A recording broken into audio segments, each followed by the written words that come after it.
It became obvious to me that psychologically, outside of our relationships with people, there is absolutely no doubt, I can say this with the most profound level of certainty, ironically, that the most important relationship we could possibly have is our relationship with uncertainty. And the reason why that is accurate and true is because without uncertainty, without any kind of obstacle, without any kind of problem or challenge or mystery to navigate, we can't grow. It's impossible.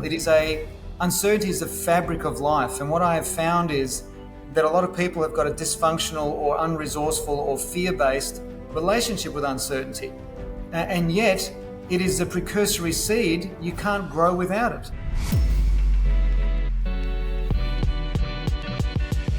Good morning, good afternoon, and good evening, good day. This is Conor, Healy, and my good friend and business partner Kallum is away in Fiji at the moment. So Bula, this is the Unplugged podcast number 63, and we have an exceptional guest with us today, human behavioralist and author Joe Pane, who's joining us all the way from the Sunshine Coast in Queensland. Joe, welcome to the Connekt Unplugged podcast. Thanks, Conor. I appreciate you having me here. It's funny, I've just come back from Fiji, and your mate's gone to Fiji. So yeah, nice. It's great. Do you have? Were you there, sort of just adults, or do you have kids? I read you have two boys. Yeah, I've got twin boys who were 17. No, I was in Fiji presenting at a conference there, so it was it was good fun. Oh, very cool. We can unpack that. Yeah, So for those of you who are watching and you're not too sure, and you haven't met Joe before. You have quite the resume. I'm going to read it off here. So your mission, your greater mission, is to help humans become emotionally fit. And emotional fitness is measured by the quality of your relationship with uncertainty. I love this. I love the concept of certainty/uncertainty and what it does to us physiologically and psychologically. Also, you are an expert in human behavior, degree qualified in psychology and sociology. You are the best-selling author of Courage to Be You, Your Guide to Mastering Uncertainty. You've been working in this field since 2006, coming up to 20 years. You're an extended disc master trainer and the creator of the Emotional Fitness Formula, which is a global movement with frameworks designed to help organizations and individuals effectively navigate uncertainty. And in the last 17 years, you've trained more than 7,000 mindset coaches, and you married the beautiful Silvana in 1996, and you were blessed with twin boys, Oliver and Nicholas, in 2008. What a resume. Where do we start? So Joe, you're Australian? Yep. And are you born and bred Queensland? No, I was born and bred in Melbourne. Melbourne, cool. And when you were growing up, were you intrinsically interested in the mind, how people emote? Like, what was it about the mind that I guess attracted you to make it your life? It was a strange occurrence because I didn't know what I was interested in for a long time. And then when I finished year 12 and I started uni, I fell into a degree that was, It was Bachelor of Applied Chemistry, specializing in food science and technology. And I was in such the wrong world for me. And I had no idea. And the beauty of that stark contrast to whatever it was I was going to sort of be interested in wasn't until I was in a lab. Every Thursday would be in this lab that was 2 stories below street level in Swanston Street, no windows, no nothing. It was as depressing as all get up. And this fellow said to me, "What are you doing here?" And I said, "What do you mean?" He says, "Like, you don't seem interested in any of this stuff. Well, why are you here?" I said, "I don't know. I just didn't know what else to do with myself." And he said this. He just gave me this simple insight that changed the trajectory of my life. He said, "You're not into things. This is all about things. You're into people." I said, "Oh my God, yes." And that was the beginning of me going, "Why don't I go and do a psychology degree instead of a science degree? This is ridiculous."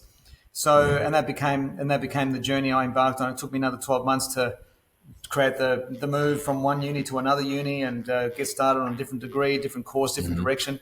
And from there was the fascination just grew. And but where my fascination for human behavior grew exponentially wasn't so much in my psychology or the uni times. It was when I exited uni, I was fortunate enough to get a job in a space called rehabilitation counselling, which was about helping people get back to work who had been injured.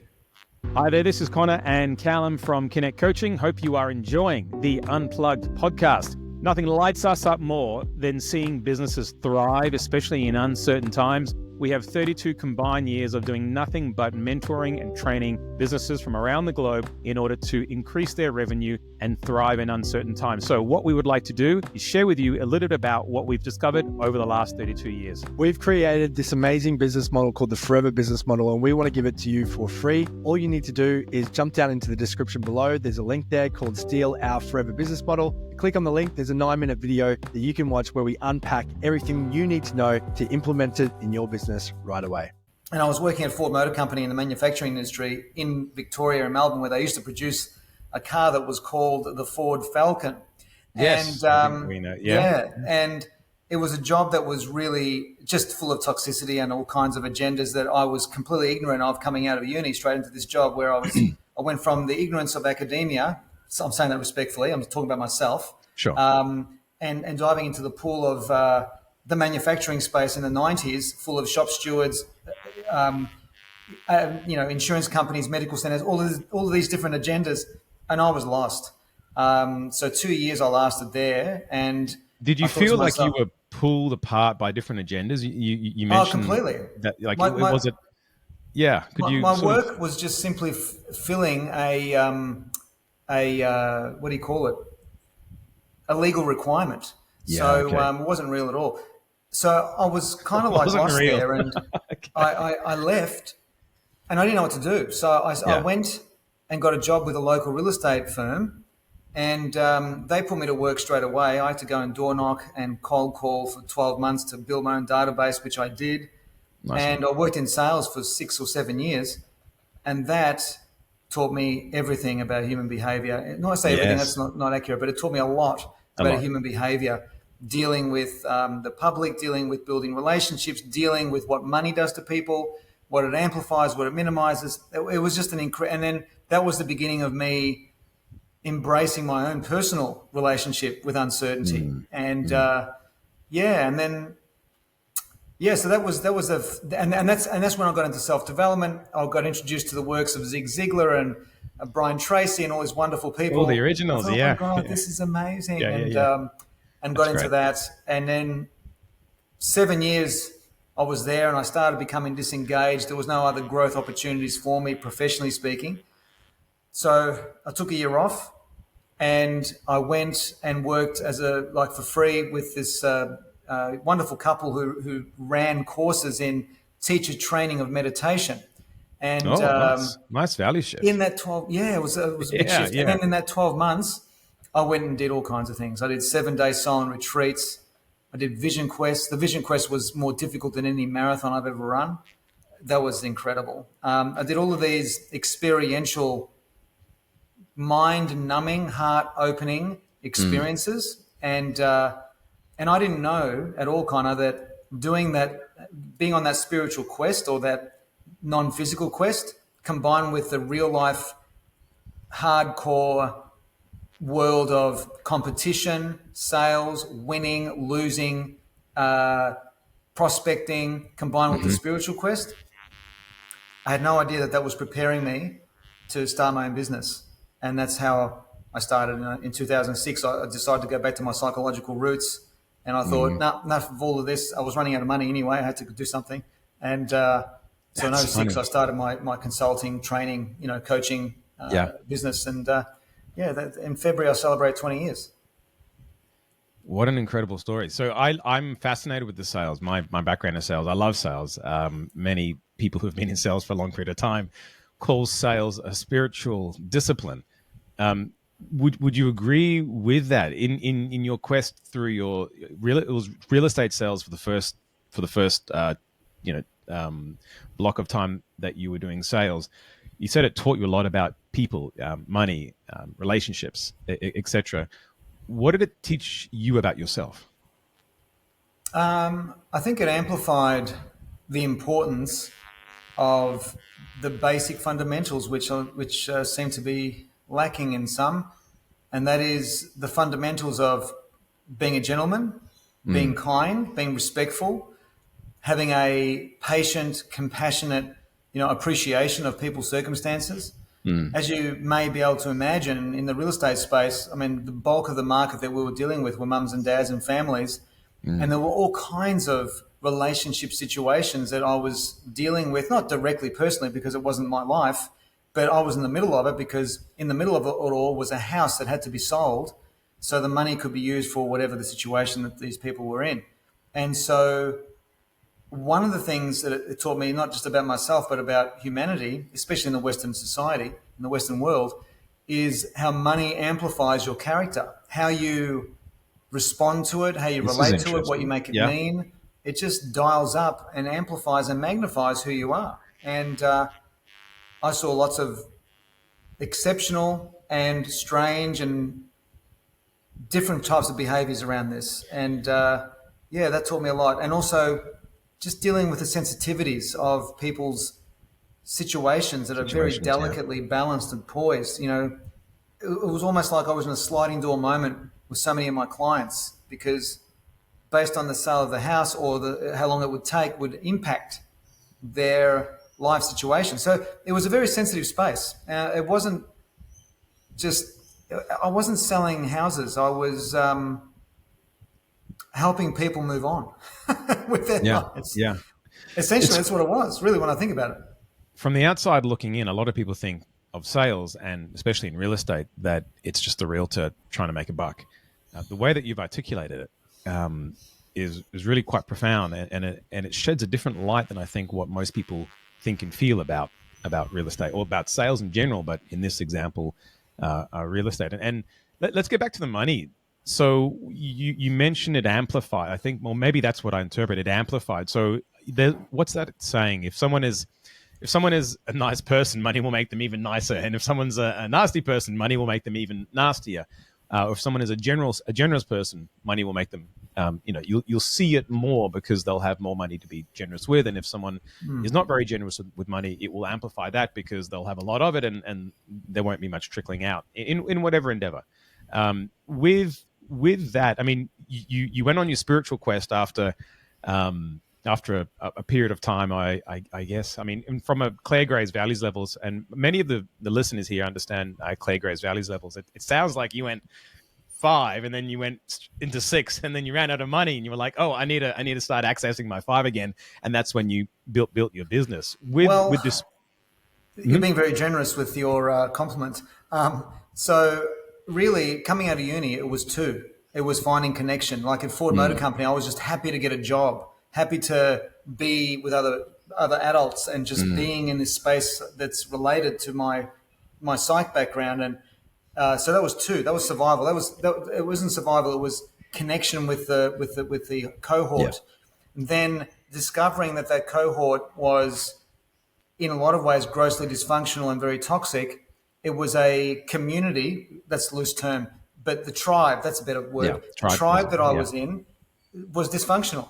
So I had to go to 3, which was become a hunter warrior to go, okay, I need to make some decisions here because I can't last in this environment. So I went looking for something different and this real estate opportunity came. And so going into that, ironically, I was cast deeply into level 3, which is go out and hunt. Literally go out and door knock and prospect and build your database, all that stuff. Yeah. Dealing with the arrows and dealing with the navigating the metaphorical forest and stay alive and hunt and kill and bring back to the nest and feed the chooks and whatever the metaphor is, right? Yeah. So that was level 3. Then going into the spiritual space, I skipped level 4. Now you can't skip levels, as we know from Brad's work. Yeah, but I skipped that and I went into a 6 experience, which drunkened my consciousness. I was dizzy and hazy and all over the place, confused, emotional, crying, didn't know why I was crying. What's going on? It was a confusing space, and it's a space that I simply wasn't ready for, but I was exposed to for a good 12 months. So I had a taste of 6, and that was, to say mind-blowing is literal, and challenging, absolutely. And I had no idea who I'd become or what I was. So I lasted 12 months, and then I had to tumble back to level 4, level 3, level 4, which was starting my new business. So level 3, get out and find clients. Level 4, what's the structure? What are you offering? What's the pattern? What's the thing that you're doing? So 3, 4, 3, 4. And now, in the time that we've traveled, it's 5, and then tapping into 6 and being curious about 7, which is getting, and that's a big part of my work is, because I would love to share with you, Conor, and with your listeners when we get to it. The emotional fitness formula was created by me based on what I believe are 5 really important sort of focus points that can not only help you transform your relationship with uncertainty, but also bring you a sense of peace, clarity, what matters the most, understanding who you are, where are you on the journey, what's this all about, how clean and healthy is your perspective, are you clear on what brings you joy? It's a whole bunch of different things. So, and that's been really, the work has been a culmination of my direct experiences of the spiritual side, the hardcore commercial side, and everything in between, really. And so I hope that's making some kind of sense. It makes perfect sense to me. And it's funny, it's textbook. When you do 6 for too long, you run out of money. And it forces you back to tap into those value levels that you hadn't yet had completion on, and it felt very, very familiar. It sounded very, very familiar. And moving into certainty, when did this become important to you? When did you realize that certainty was something that I'm going to dedicate, X amount of my life to sharing and teaching people and talking about certainty or uncertainty in life? It sort of became obvious to me as I was progressing through my journey as a business owner and trainer and all this sort of stuff that I do. It became obvious to me that psychologically, outside of our relationships with people, there is absolutely no doubt, I can say this with the most profound level of certainty, ironically, that the most important relationship we could possibly have is our relationship with uncertainty. And the reason why that is accurate and true is because without uncertainty, without any kind of obstacle, without any kind of problem or challenge or mystery to navigate, we can't grow. It's impossible. Uncertainty is the fabric of life. And what I have found is that a lot of people have got a dysfunctional or unresourceful or fear-based relationship with uncertainty. And yet it is a precursory seed. You can't grow without it. And everything, and this is open to interpretation, and sometimes I'm misunderstood with what I'm about to share with you, and that is that everything in nature, every skill set, everything in the universe has got an incessant need to grow. As Ray Kroc, from Macca's said all those years ago, you are either green and growing or ripe and rotting. And if you think about it, this is true of nature, this is true of economies, this is true of marriage, this is true of skill sets, this is true of business. There's no exception to it. So, and where it's misunderstood, what I've just said is someone commented on one of my things the other day. I thought it was just a misunderstanding, where this person said, continual growth is unsustainable. I'm not talking about that. I'm talking about, look at the trees, look at the nature, look at anything that is natural. It's either expanding or shrinking, breathing out or breathing in. It's either going out or coming back. It's either growing or it's dying. So I found that as human beings, I'm stating the obvious now, that growth is really important. And why is growth important? Because you need to become the next version of you to handle what life's going to give you next.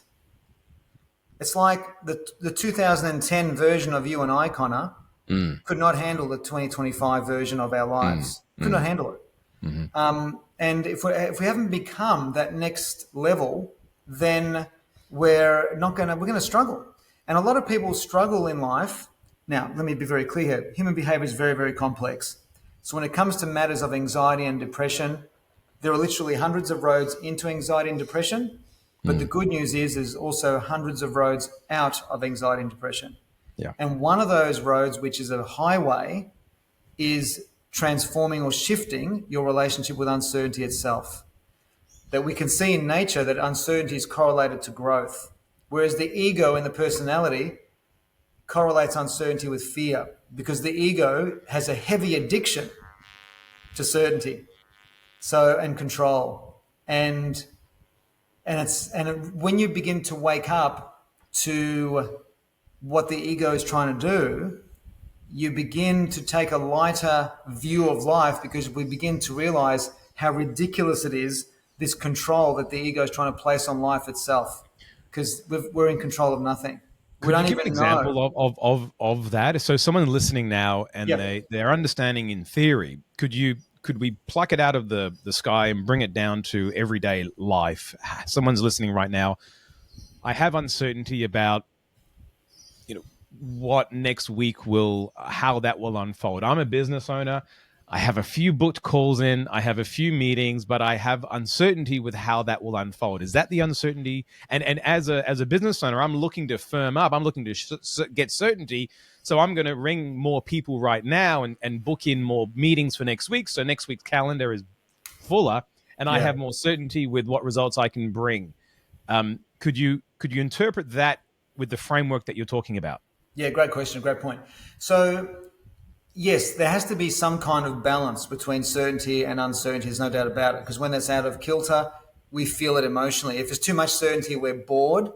And if there's too much uncertainty, we're overwhelmed, to put it simply.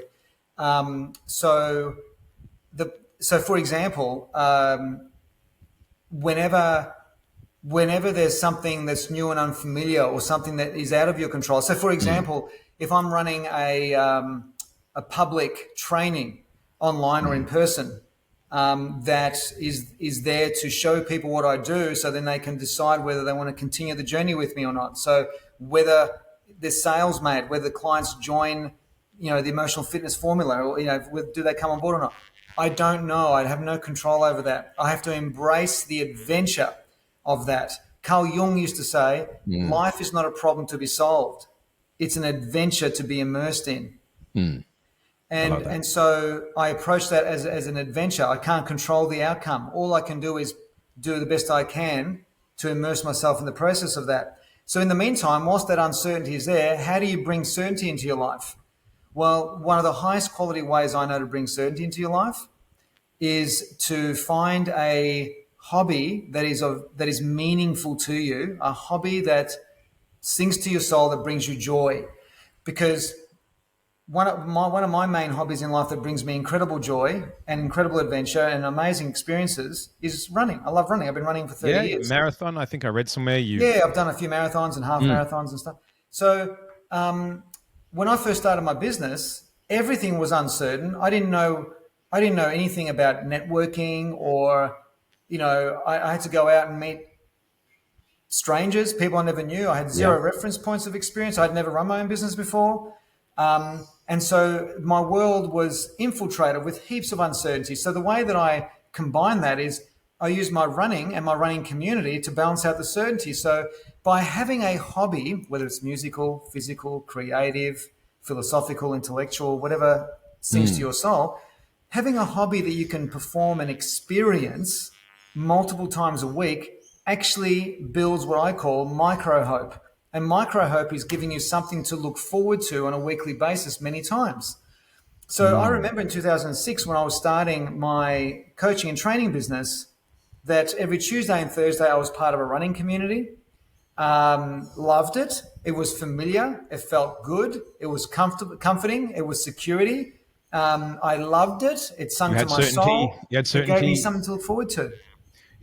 I'm imagining something like a certainty credit. So if you have uncertainty in one area of your life, is it a balancing act where you sort of offset it by having certainty in another area of your life? Yes, because the mistake that people make is they try to look for the certainty that is directly linked to the uncertainty. Me making more calls for the webinar is just feeding into more of the uncertainty, because I'm not in control of whether people say yes or no to that. But by having something that's over here in this other part of life, whether it's this hobby that brings me peace and joy and just a beautiful experience, is that giving me something to look forward to takes care of my energy, which means now there's more of me. I've got the energy, I've got the clarity, I've got the focus to go and do these things that are unfamiliar, that have no reference points or are scary for me or whatever.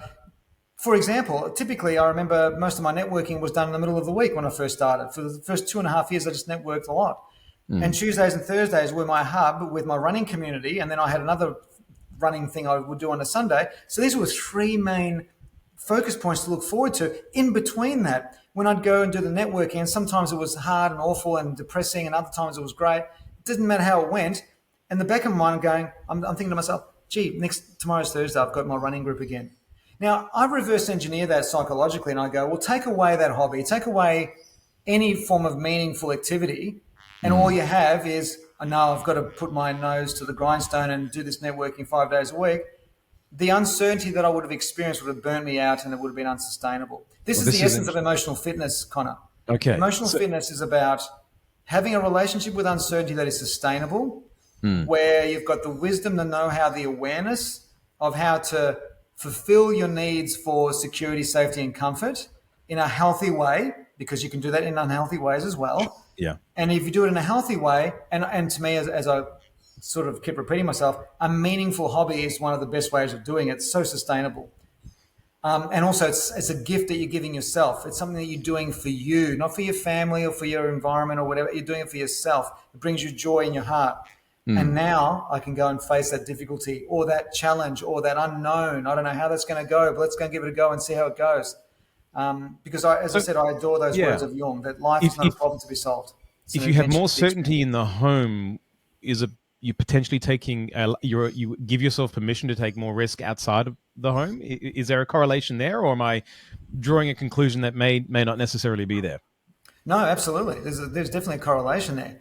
I mean, Silvana and I have been blessed enough to, have been married now for 29 years. We've been together for 32, and having the warmth and security and safety and love of a home base absolutely makes a big difference.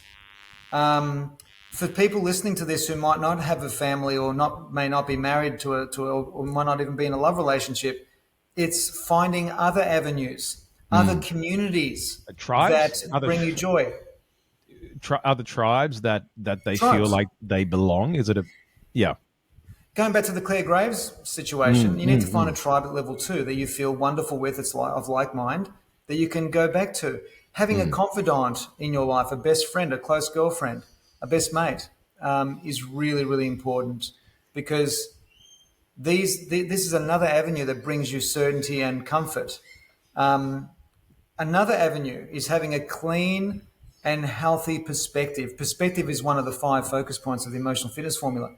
Yeah. Building a clean and healthy perspective, which, to share with you a fast tip on this, is the way that you build a clean and healthy perspective is to learn how to give yourself instant access to gratitude and appreciation. Because what that does is, in times that are tough, you need a perspective to lean on that is clean and healthy and strong, and gives you clarity on how lucky you actually are. So the perspective, of course, is our purview of life. Gratitude. You mentioned the word gratitude. Is that a major ingredient with the work that you do? It's a major ingredient of the perspective part of the work that I do. Yeah. Absolutely. Yeah. There's always something that you can find gratitude for. I don't care what the situation is. There's always something we can find appreciation for or gratitude for. 100%. We're diving. I feel like we're starting to tap into the rabbit hole. I'm loving it. So your work with emotional fitness and improving people's relationship with uncertainty, at what point does someone have, control over where they're going in life versus just going with the divine interventionist and I'm on my pathway and I have to just succumb to the universe? Yeah, that's a great question. Where's that link, or is there a link, or how do you view that? We're kind of not really in control of where we're heading, but let me just share with you that one of the other parts of the emotional fitness formula, which is the most powerful part, is identity.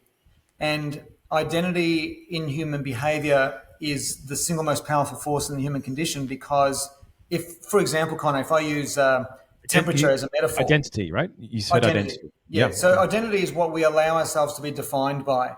And psychologically, what we allow ourselves to be defined by, that thing that defines us, will own our entire psychological landscape.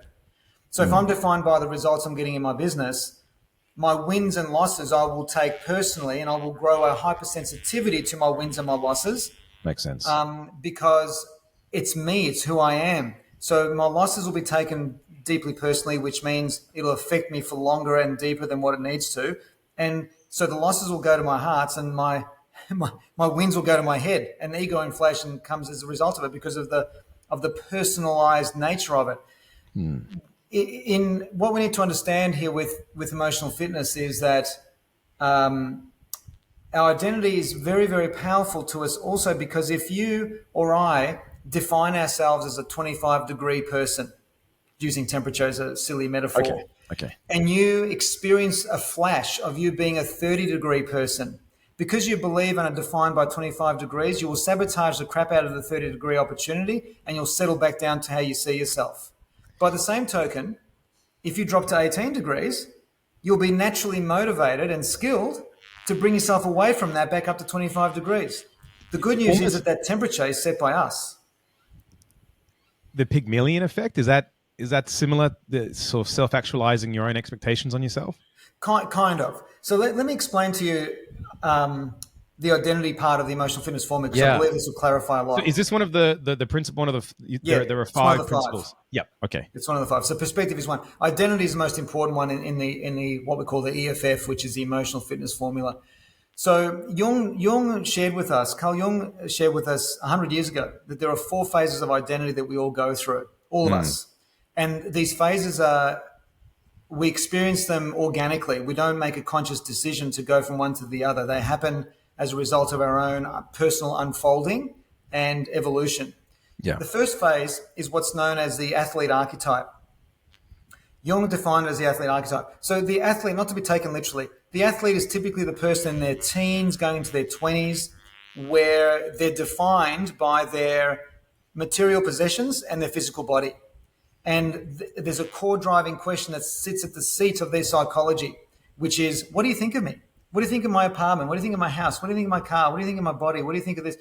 So we've outsourced our power to the environment, which means that pretty much most people, if not, I reckon all, but most people at 17, 18 years of age, 20, 21 years of age, their self-esteem cannot be fully intact, because we're living at the whim psychologically of other people's opinions of our material possessions and physical body. Then what happens is life continues and our responsibilities expand. Life begins demanding more from us. Life begins to ask more of us. Life begins to ask us to become more. And so what happens is our identity goes through a natural evolution into the second phase. And this second phase, Jung defined as the archetype of the warrior hunter. And this is where now we move away from being defined by material possessions, even though that's still important, and we become defined by the results we're getting in our business, in our families, in our health, in our bodies. It's still very physical, still very egocentric. It's just that now the core driving question moves away from what do you think of me, and it evolves into what can I get? Get the experience, get the wisdom, get the qualification, get the business, get the girl, get the guy, get the house, get the money. It's a building phase. And most of us are in this phase right through until into our 40s. And here it's all about, we can't leave the athlete behind. That gets integrated into warrior. So what we have is the core driving question, what can I get? But what sits just below the surface is, what do you think of me? What do you think of my results? How do you think I'm doing with my family and my business? And how am I going in comparison to Conor? Oh, gee, Conor's doing this better than me. That's an external question. That's what people are thinking externally. Yeah. And so this is the world where most people live for most of the time up until they're, 40-ish, 30, late 30s, mid-30s to mid-40s. Then what happens is we go through what Dante called a journey through the dark wood, where we're now going into some kind of crisis point, where we start to shift. Our identity evolves into this third phase. This third phase is completely different. It has a completely different value set. It's a completely different level of experience. And the confusion between 2 and 3, so 1 is athlete, 2 is warrior, we've got this revolving door that introduces us into the third phase, which Jung described as the archetype of the statesperson. And here we begin to realize this is the beginning of awakening, the beginning of waking up. It's the beginning where we begin to realize that life has never been about us. It's about others. And the core driving question evolves into, what can I give? And we're defined now by the legacy we're wanting to build, the legacy of conversation, the legacy of relationship, the legacy of, impact, contribution, all those wonderful things. And so, but to go from 2 to 3, most of us go through a crisis of some kind, because what happens, and I'll give a real life example. So when I was in real estate for those 7 years, so I finished uni, 2 years working in manufacturing as a rehab counselor, 7 years in the ambition driven world of sales, which was fun, except for the last 2 years. Then I took some time off. I was in the revolving door of confusion, which was my sabbatical, doing the silent retreats and experiencing altered states of consciousness and meeting people that were from other sort of parts of the world that I would have never have met in my sales job, just different kinds of thinkers. It was just different. Confusion, a lack of clarity. There was a joy and an ecstasy, and yet at the same time, like, what am I doing? What's going on? It was like, I'm no longer in Kansas, but you can't go back to Kansas. It's like trying, because when I was on my sabbatical and I was running out of money and I went back to my old job, I only lasted 9 months before I had to go and start do something different, because you can't squeeze the toothpaste back into the tube. Yeah, that's right. So once it's out, it's out. So what happens is in this, so most of us go through a crisis point, and there's is that where like the midlife crisis term was come about? Midlife crisis. It's a saying that people say all the time. Midlife crisis around that 45 to 55 mark. Yeah. Also, do you think is it a coincidence, but also hormonal change within us? Yes. Around that time of our lives, do you think there's a connection, or it's just a coincidence? Yeah, everything's transforming, Connor. Yeah. So, and the difficulty is this, for a lot of us, and this was my experience, we experienced confusion. So what happened was, I was 6 years into a 7-year journey of the sales job that I had in real estate, and I began disengaging with everything. Not consciously. I just found that what used to excite me just ceased to have an attraction. I wasn't excited by it anymore. Buying another car, not interested. Buying a different house or a big house, not interested. Why is it that what used to turn my spirit on, and now all these things that would loved winning, embrace the challenge of the losses, get better, compete faster, quicker, get first, those things that used to excite me, I just started to not care anymore. And what happens is the confusion and the fear that comes in is, if that doesn't light me up anymore, then what am I? What have I become? Where am I going? Am I losing? What's next? Would people think, have I lost something? Like, would you think, if something doesn't light you up anymore, that used to give you pride, the ego, and it doesn't light you up anymore, is there a feeling of, am I losing it? Like, have I lost my spark? Have I lost, like, is there a sense of loss? Must you go through a sense of loss in order to go onto the next level? The answer is more complex than a short answer of yes, but I'll say yes because of the time that we have here. Because the art of letting go is one of the most important chunks of awarenesses and skills that we can have in life. So, and it's not by choice. You're forced to let go, because my sons, who are 17, here in Queensland, 17-year-old can have their full driver's license. One of them has got his full driver's license. 4 weeks ago, watching him and his brother leaving in my car down the driveway, heading off to the abyss, you're forced to let go. What am I going to do? Hold them here? And life is the same. So I was forced to let go of the things that I used to be attached to and used to get excited about, because they're no longer interested me.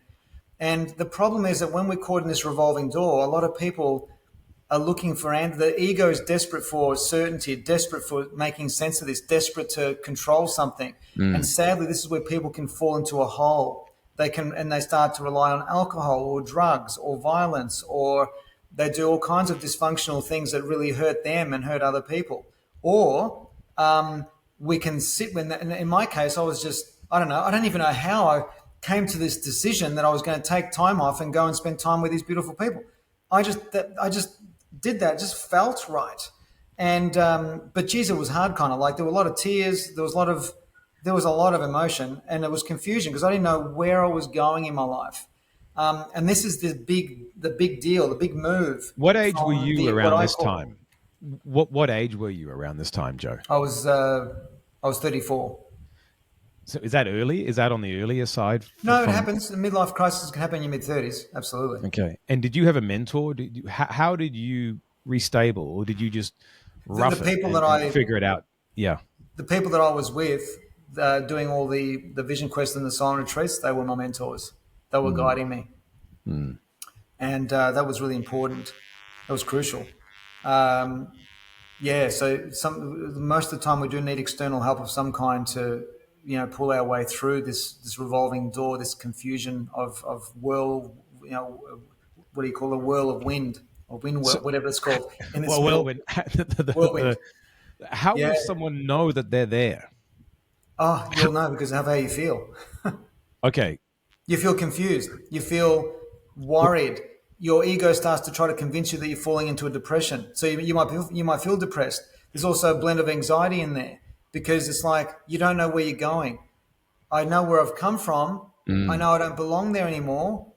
So, but where am I going? So you're caught in this abyss of nothingness, and this is where it takes courage Yeah.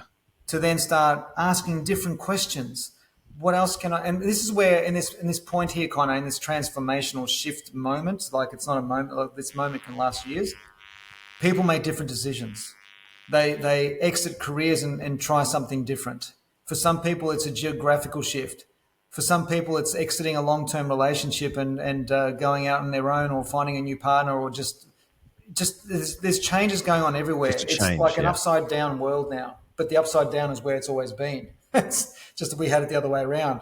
So it's an evolution from what Wayne Dyer called the ambition-driven world, which is the athlete and warrior archetype combined. That's the ambition-driven world that is purely egocentric. That's where all the anxiety and depression lives.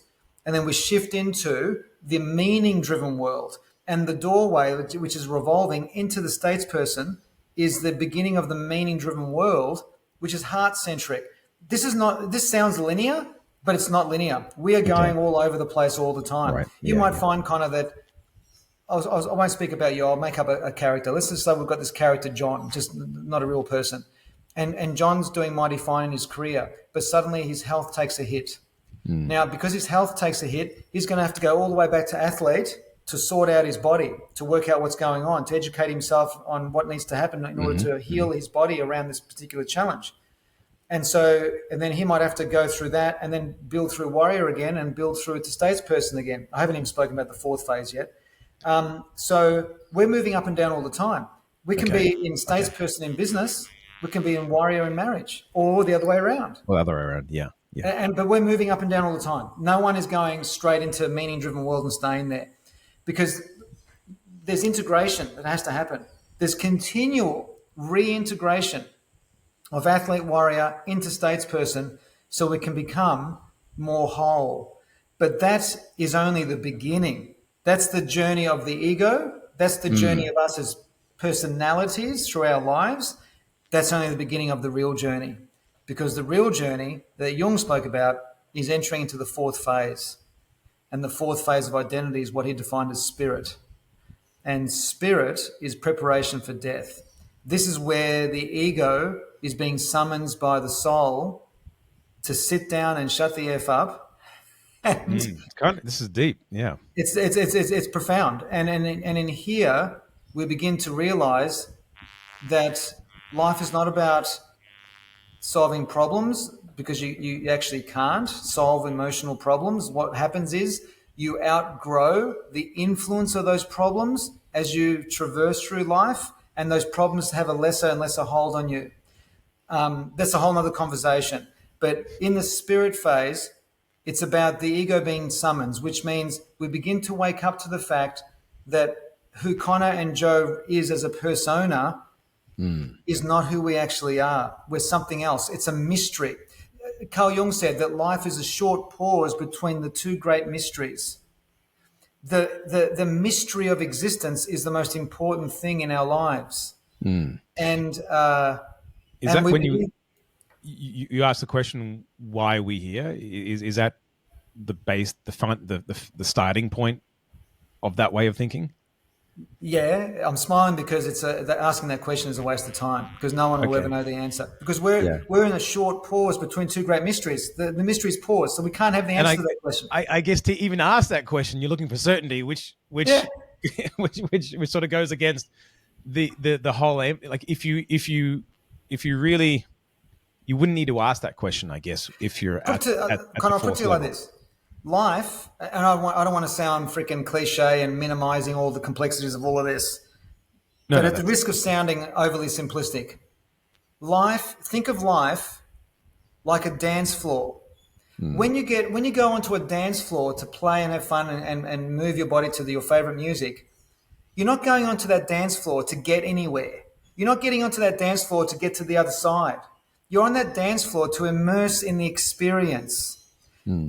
Why do I like this kind of music? Who cares? You like it, immerse in it, have the joy, immerse, joyous, joyous, joy, love, love, love. It's fantastic. Life, that's what life actually is. It's like, it's an experience that we're having.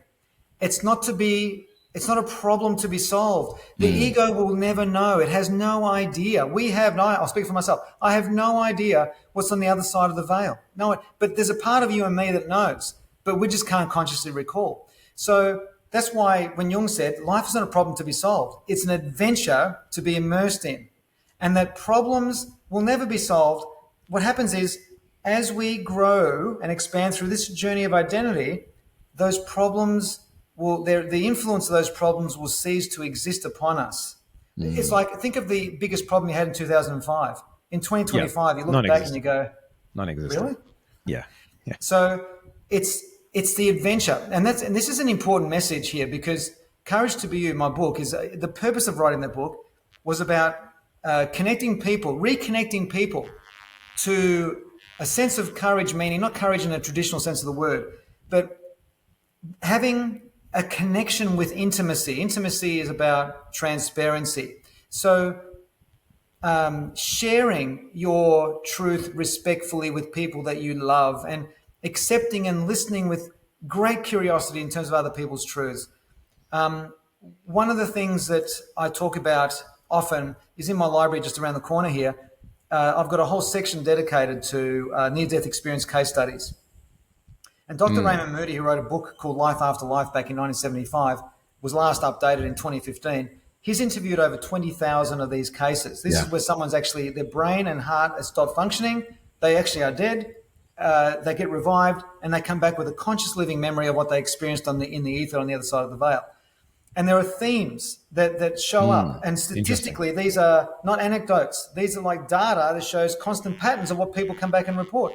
One of those patterns is that they come back and report an unspeakable, ineffable, indescribable, mysterious, divine love that our bodies can't even begin to understand or even survive in.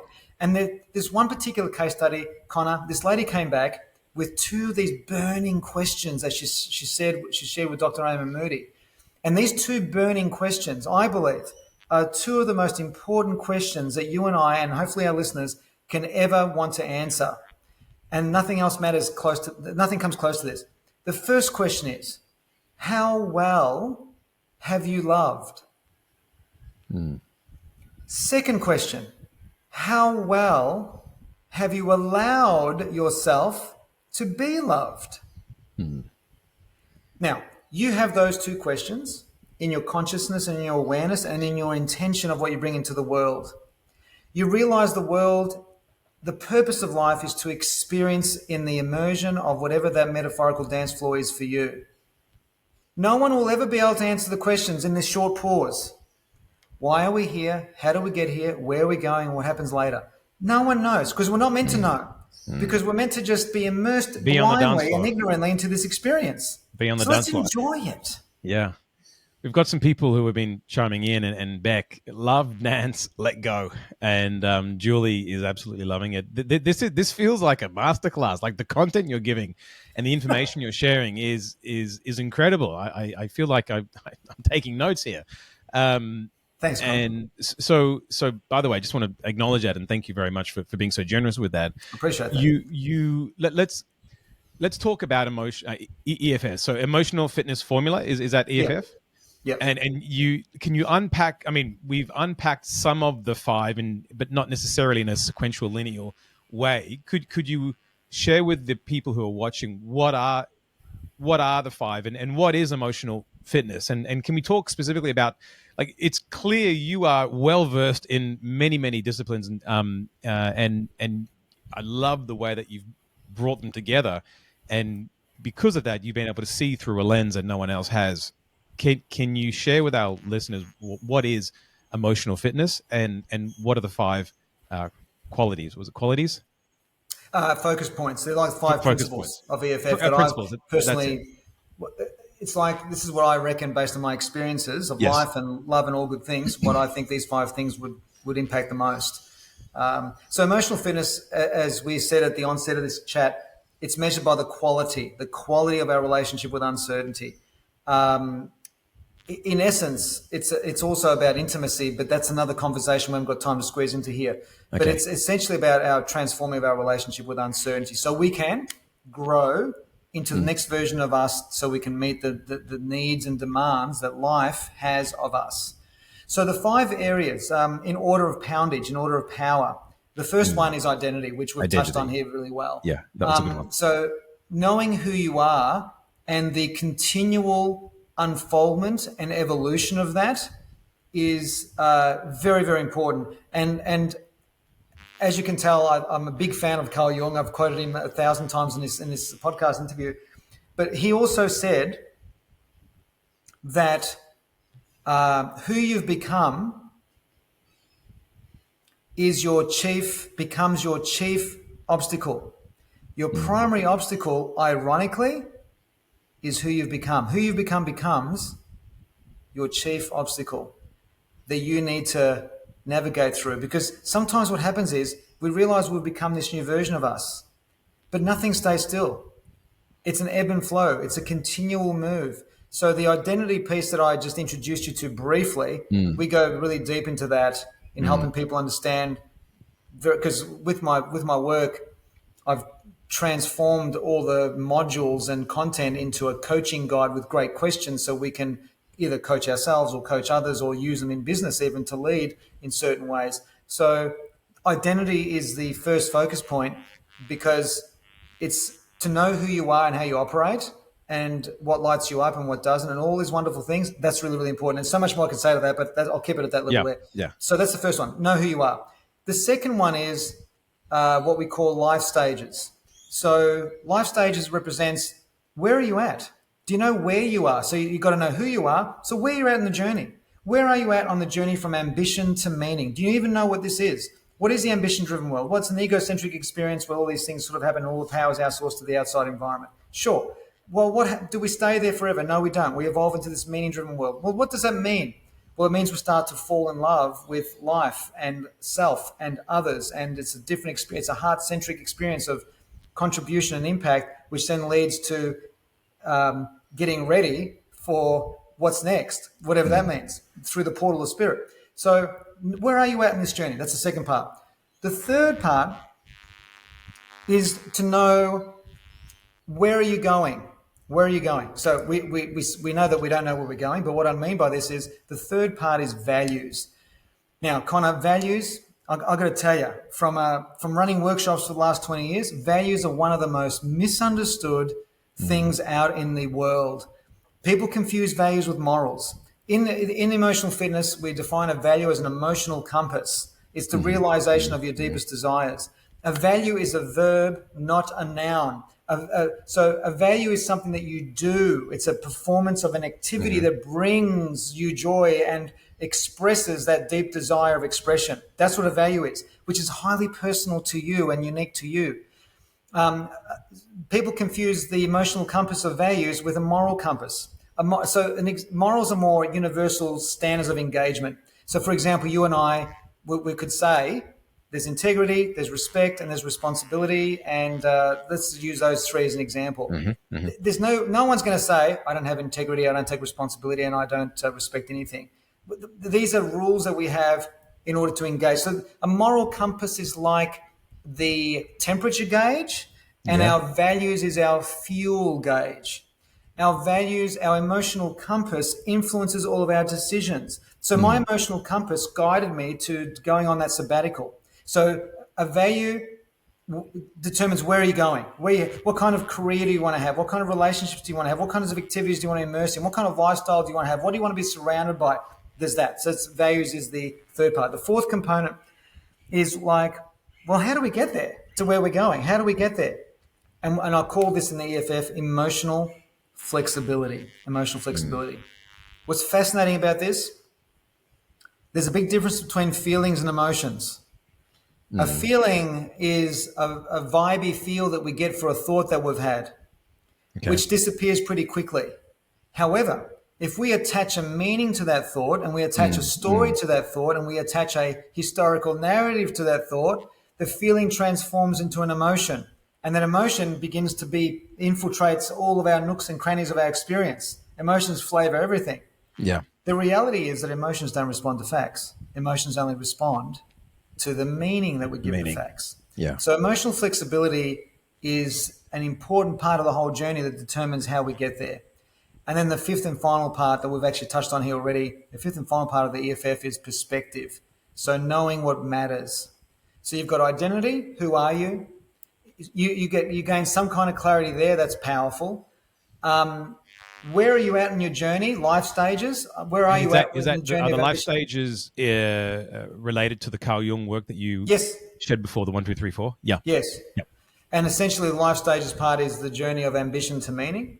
So where are you at in that journey, and how are you going? How are you going with integration? Have you gone through the dark wood? Have you experienced the crisis point of darkness to get to the other side? If not, it's coming. So there's that. We need to know, what's fueling us to move forward. So where are we going? Our values. And as I said, a value is a very personalized thing, very personalized, and that brings us joy. The fourth part is emotional flexibility, which is like how we're going to get there. Like what's the understanding of how we create and fabricate our emotions. And there's a whole thing on how, like in the program, how to navigate that really, really powerfully, because emotions really do. Like without emotions, you can't experience anything. Emotions provide the psychological contrast that creates perception.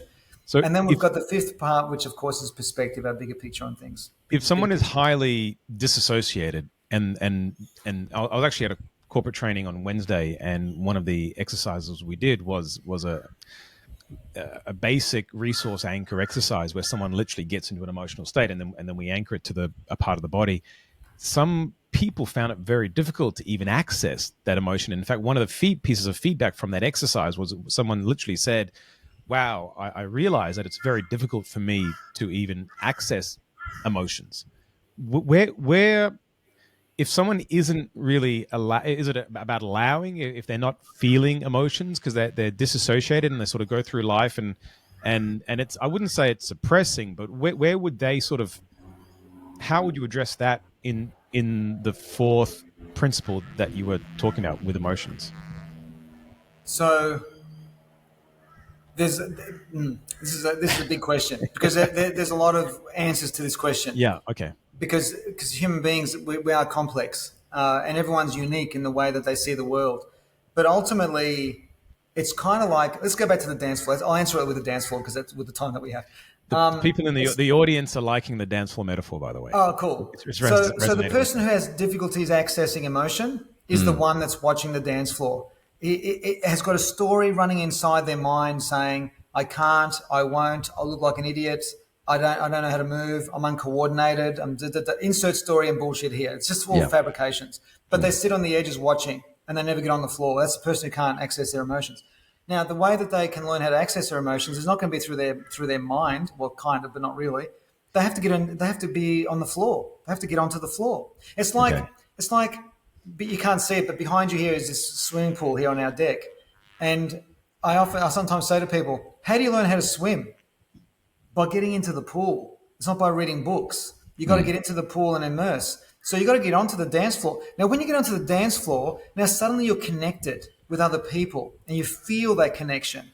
Then there's a song that comes on that somehow reminds you of something sweet and beautiful and nice or whatever, and your body starts to move. Now you're emoting because you're actually moving. The word emotion actually means to move. So now you're moving and you're grooving and you're experiencing and you're immersing and you're connecting and you're laughing and you're joyous. Now you're in the swirl of life. You're in life. You're in it. So the metaphorical dance floor, the literal dance floor, whatever metaphor you want to use, you've got to be in it. You've got to immerse. And people often find, they think, well, it's not until I feel like it that I will commit or do this or do that. It's the other way around. It's get on the floor and notice what changes within you. So in other words, stop observing life from the cheap seats and get involved, get immersed. Throw yourself into that relationship. Tell that person that you love them. You know, pull up your friend that talks shit to you. Have the courage to speak that truth in an unfiltered way. Immerse, immerse, immerse. And you will start feeling shit. So that's how I look at it.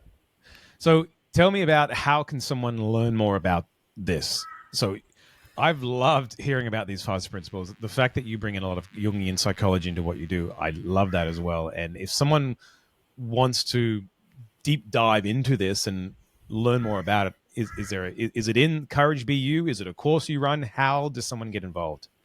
Yeah, thanks, Conor. So as I mentioned to you off air before we were chatting here, in February 24, 25, 26, I'm pretty sure I've got those dates right, we're running a public event online, which is giving everyone a tour of what the emotional fitness formula is, and we obviously I teach stuff in there. It's a wonderful. It's called the Uncertainty Mastery Bootcamp in February, and what people can do is I'll share with you a link that people can find that can place you on a wait list to be invited to come to that.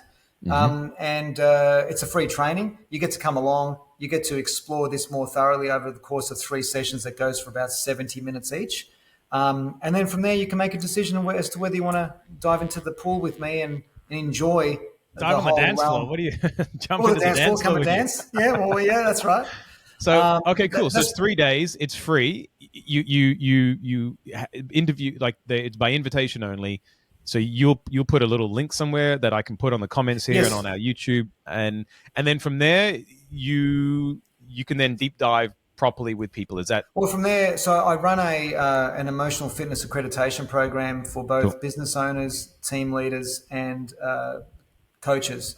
So because these frameworks, I provide them as a plug-in, so people can use my frameworks in their business. So I've had business owners with employees of 10, I can see 15, this. 20 people. Leadership, absolutely. Yeah, it's massive in leadership. I've found that's really strong there.